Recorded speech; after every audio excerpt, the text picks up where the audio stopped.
So let's start, friend.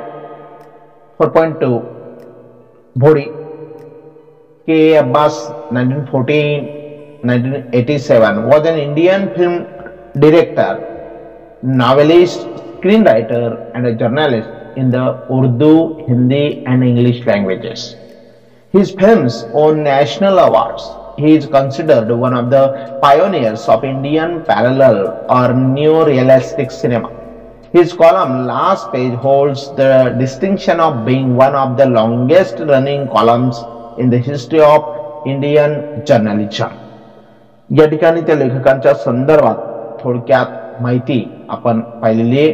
तर मित्रांनो सुरुवात करूया पार्ट फर्स्ट पासून. Okay. Her name was Sulekha but since her childhood everyone had been calling her Bholi the सिम्पलटन.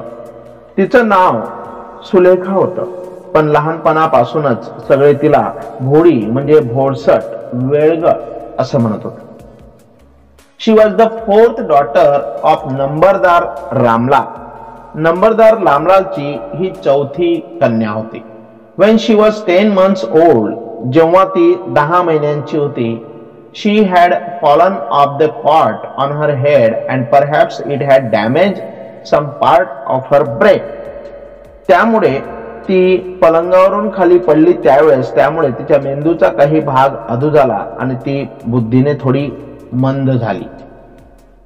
That was why she remained a backward child. ती बुद्धीने थोडी मंद झाली आणि म्हणून सगळे तिला and so came to be known as भोळी the simpleton. म्हणून सर्वजण तिला भोळी म्हणू लागले. At birth the child was very fair and pretty. जन्मता ती खूप गोरी आणि सुंदर होती. But when she was 2 years old, पण 2 वर्षाची असताना she had an attack of smallpox ज्याला आपण देवीचा आजार म्हणतो. त्या देवीच्या आजाराने तिला ग्रासलं. Only the eyes were saved. फक्त तिचे डोळे वाचले होते. But the entire body was permanently disfigured by deep black pock marks. या ठिकाणी जे ठळक शब्द दिसतात मित्रांनो त्यांचे मीनिंग्स या ठिकाणी बाजूला आपल्याला दिसत आहेत. Yes, disfigured. यस, पण तिचे डोळे वाचले आणि संपूर्ण शरीर मात्र कायमस्वरूपी खोल काळ्या व्रणांनी विद्रूप झालेलं आपल्याला पाहिलेलं आहे. लिटल सुलेखा कुड not speak till she was 5. ती बिचारी 5 वर्षाची होईपर्यंत तिला बोलता येत नव्हतं. When at last she learned to speak, आणि जेव्हा ती बोलायला शिकली तेव्हा she stammered. ती तोतरी बोलायला लागली. Stammered means तोत्र बोलणं. Yes, stammered is their speech defect. म्हणजे बोलताना ती अडखळत होती. The other children often made fun of her and mimicked her. इतर बाकीची मुलं जी होती तिची खिल्ली उडवत होते आणि तिच्या बोलण्याची नक्कल करीत होते. त्यामुळे ती जवळ as a result she talk very little. ती खूपच कमी बोलायची किंवा बोलेनाशी ती झाली. Ramlal had 7 children. रामलालला 7 मुले होते. 3 sons and 4 daughters. 3 मुलगे आणि 4 मुली. And the youngest of them was Bholi. आणि त्या सगळ्यांमध्ये सर्वात लहान जी होती ना धाकटी ती होती Bholi. Yes, it was a prosperous farmers household and there was a plenty to eat and drink. त्यांचं सुख वस्तू शेतकरी कुटुंब होतं. येस, प्रॉस्परस सुख वस्तू, फार्मर्स हाऊसहोल्ड शेतकरी कुटुंब होतं आणि त्यामुळे त्यांच्या घरामध्ये खाण्यापिण्याची तशी रेलचेल होती. Yes, there was plenty to eat and drink. All the children except Bholi were healthy and strong. सर्व जे मुले होते ना भोळी वगळता बाकीची सर्व मुले ही चांगली सुदृढ आणि सशक्त होती. The sons had been sent to the city to study in schools and later colleges. मुलगे शहरातल्या शाळेत शिकून मोठे कॉलेजमध्येही ते जायला लागले होते. Yes, of the daughters, Radha the eldest had already been married. मुलींमधले सर्वात थोरली जी होती राधा तिचं लग्न झालं होतं मोठ्या मुलीचं. The second daughter Mangala's marriage had also been settled. Ramlal would think of third Champa. दुसऱ्या मुलीचं सुद्धा तिच्या पाठची मंगलाचं सुद्धा लग्न ठरलेलं होतं आणि रामलाल आता तिसऱ्या मुलीच्या चंपाच्या लग्नाचा विचार करत होते. They were good looking, healthy girls. त्या दिसायला सुंदर होत्या, सुदृढ होत्या. And it was not difficult to find bridegrooms for them, आणि त्यांच्यासाठी वर शोधणं काही अवघड नव्हतं. But Ramlal was worried about Bholi, परंतु रामलालला भोडीची काळजी वाटत होती. She had neither good looks nor intelligence, तिच्याकडे सौंदर्य नव्हतं व बुद्धिमत्ताही नव्हती. Bholi was 7 years old when Mangala was married. मंगलाचं लग्न झालं तेव्हा भोडी फक्त 7 वर्षाची होती. The same year a primary school for girls was open in their village. त्याच वर्षी त्यांच्या गावात मुलींसाठी प्राथमिक शाळा सुरू झाली होती. Then tehsildar Saheb came to perform its opening ceremony. He said to Ramlal, आणि त्या कार्यक्रमाच्या उद्घाटनासाठी तहसीलदार साहेब आलेले होते आणि ते रामलालला म्हणाले होते, as a revenue official you are the representative of the government in the village and so you must set an example to the villagers. You must send your daughter to school. महसूल अधिकारी म्हणून तुम्ही गावामध्ये सरकारचं प्रतिनिधित्व करत आहात आणि त्यामुळे तुमच्या मुलीला शाळेत पाठवून गावकऱ्यांसमोर तुम्ही आदर्श ठेवला पाहिजे. अशा पद्धतीने त्या ठिकाणी आलेले तहसीलदार साहेबांनी रामलालला बजावलं, सांगितलं. That night Wien Ramlal consulted his wife, त्या रात्री रामलालने पत्नीशी चर्चा केली. शी क्राईड, आर यू क्रेझी? ती ओरडली, ती वैतागून म्हणाली, तुम्हाला वेळ लागलाय का? तुम्ही वेळ झालात का? If girls go to school who will marry them? जर मुली शाळेत जायला लागल्या तर त्यांच्याशी लग्न कोण करणार? But Ramlal had not courage to disobey the tehsildar.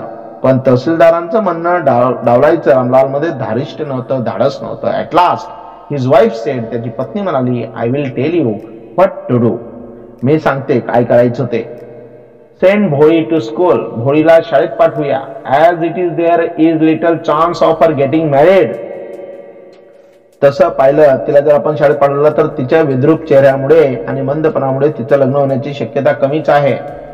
With her ugly face and lack of sense, या दोन गोष्टी त्या बाबतीत होत्या. तिचा विद्रूप चेहरा and lack of sense means मंदबुद्धी. Let the teachers at school worry about her. शाळेतल्या शिक्षकांना तिची काळजी घेऊ दे. The next day Ramlal caught Bholi by the hand and said. दुसऱ्या दिवशी भोडीचा हात पकडून रामलाल तिला म्हणाला, कम विथ मी, चल माझ्या बरोबर. Yes, I will take you to school. मी तुला शाळेत घेऊन जाणार आहे. भोडी वॉज फ्रायटन. भोडी घाबरली. She did not know what a school was like. त्या बिचारीला माहित नव्हतं शाळा म्हणजे नेमकं काय. काही दिवसांपूर्वी, yes, she remembered how a few days ago their old cow. काही दिवसांपूर्वी त्यांच्या म्हाताऱ्या लक्ष्मी गाईला घरातून नेलं आणि विकून टाकलं होतं ते तिला आठवलं. Lakshmi had been turn out of the house and sold. No, no, she shouted in terror and pulled her hand away from her father's grip. नाही नाही, ती भीतीने ओरडली आणि वडिलांनी पकडलेला हात तिने सोडून घेतला. What's the matter with you, you fool? काय झालं तुला मूर्ख मुली? shouted रामलाल. रामलाल ओरडले. I'm only taking you to school. मी तुला फक्त शाळेत घेऊन जातोय. Then he told his wife. नंतर त्याने त्याच्या पत्नीला सांगितलं, let her wear some decent clothes today. तिला चांगले कपडे घाल. Or else what will the teachers and the other school girls think of us when they see her? आणि नाहीतर काय होईल तिला बघून शिक्षक आणि शाळेतल्या इतर मुली आपल्याबद्दल काय म्हणतील? हा प्रश्न त्याच्या मनात आला. New clothes had never been made for Bholi. भोडीसाठी कधीच नवीन कपडे शिवले गेले नव्हते. The old dresses of her sisters were passed on to her. तिच्या मोठ्या बहिणींचे जुने कपडेच तिला दिले जात होते. No one cared to mend or wash her clothes. तिचे कपडे धुवायचे आणि ठीकठाक करायची तसदीही कुणी कधी घेत नव्हतं. But today she was lucky to receive a clean dress. परंतु आज ती नशीबवान होती, सुदैवी होती. तिचं नशीब जोरावर होतं. अनेकदा धुवून आटल्यामुळेच आता या ठिकाणी washing and no longer fitted चंपाला घट्ट होणारा धुतलेला ड्रेस आज तिला घालायला मिळणार होता.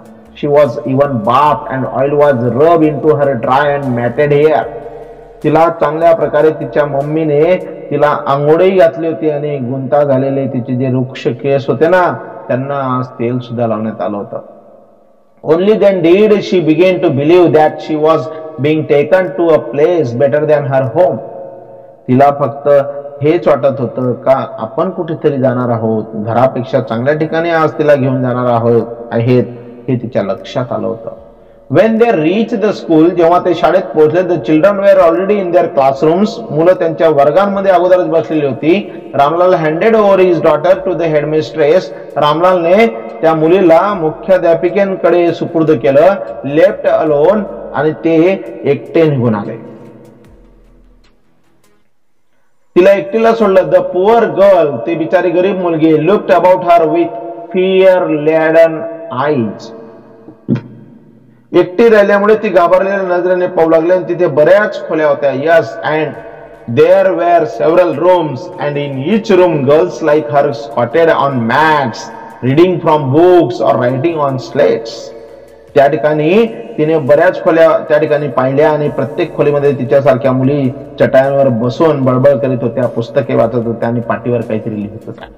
The headmistress asked Bhodi to sit down in a corner in one of the classrooms.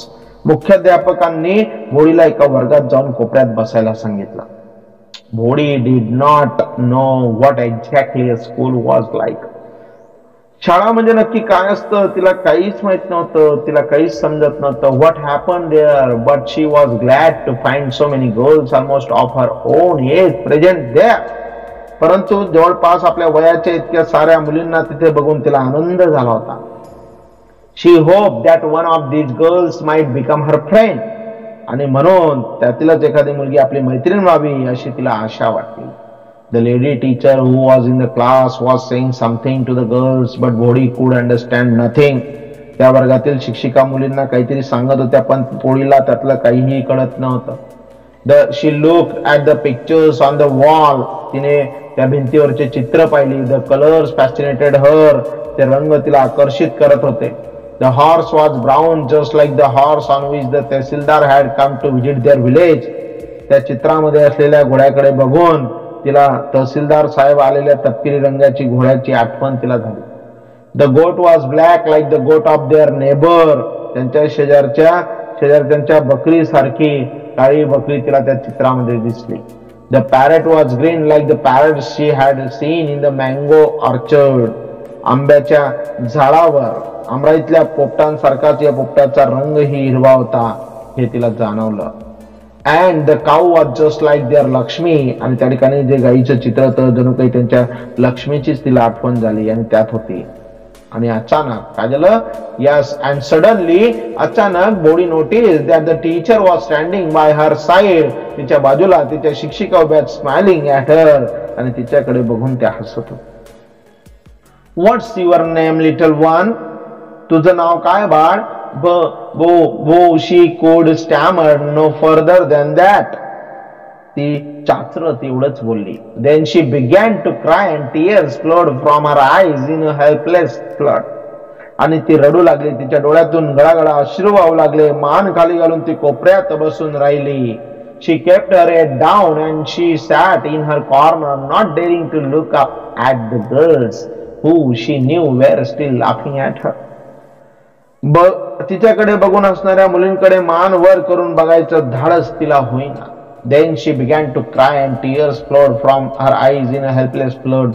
She kept her head down and sat in a corner, not daring to look up at the girls she knew were still laughing at her. Yes, शाळेची when the school bell rang, शाळेची घंटा वाजली तशी all the girls scurried out of the classroom. सर्व मुली वर्गाबाहेर पळाल्या. But भोडी dare not leave her corner. पण भोडी मात्र तिचा कोपरा सोडायला तयार नव्हती. Her head still lowered. तिचं डोकं अजूनही खाली तर she kept on sobbing. ती हुंदके देत होती भोडी. Yes, the teacher's voice was soft and soothing. तिच्या शिक्षिकेचा आवाज किती मृदू आणि सुखदायक होता. In all her life she had never been called like that. तिच्या संपूर्ण आयुष्यामध्ये जीवनामध्ये आजपर्यंत कोणी तिला एवढ्या प्रेमाने बोललं नव्हतं. It touched her heart. तिच्या हृदयाला तिच्या मनाला ते भिडलं. Get up, said the teacher. शिक्षिका म्हणाल्या, उठ बेटा. It was not a command but just a friendly suggestion. ही माझी आज्ञा नाही तर तुझ्यासाठी ही फक्त सूचना आहे. भोडी got up. भोडी उठली. Now tell me your name. तुझं नाव सांग. Sweat broke out over her whole body. तिच्या संपूर्ण शरीरामध्ये सर्वांगाला तिला घाम फुटला. Would her stammering tongue again disgraced her. आपल्या तोत्र्या जिभेने पुन्हा दगा दिला तर for the sake of this kind woman, या दयाळू स्त्रीसाठी तरी आपण प्रयत्न केला पाहिजे. However, she decided to make an effort. She had such a soothing voice. ती प्रेमळपणे बोलत आहे. She would not laugh at her. ती आपल्याला हसणार नाही.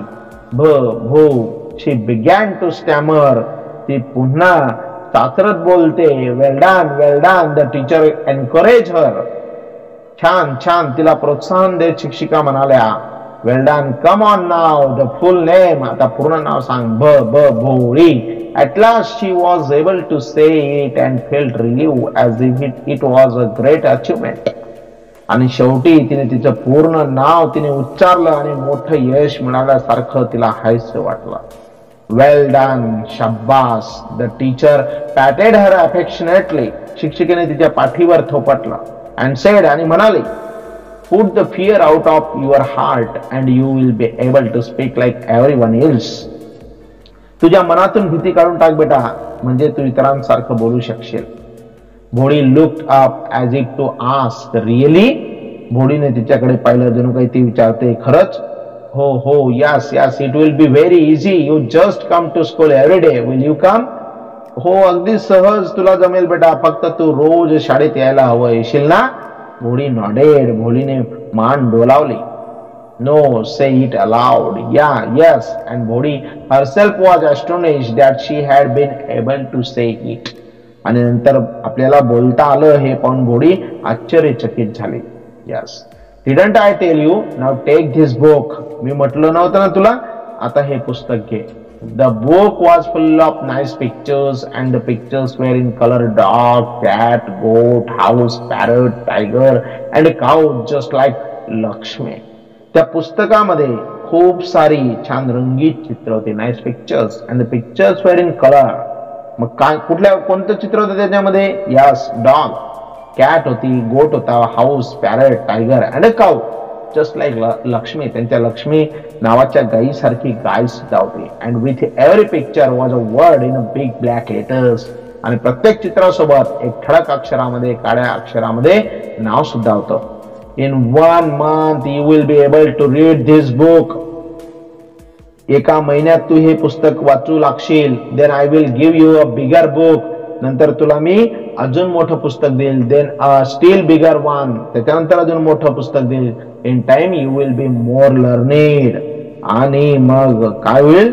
यस, काही दिवसातच तू गावात इतरांच्या सोबत than anyone else in the village, त्या गावातील इतरांसारखं तू सुद्धा वाचू लागशील. Then no one will even be able to laugh at you.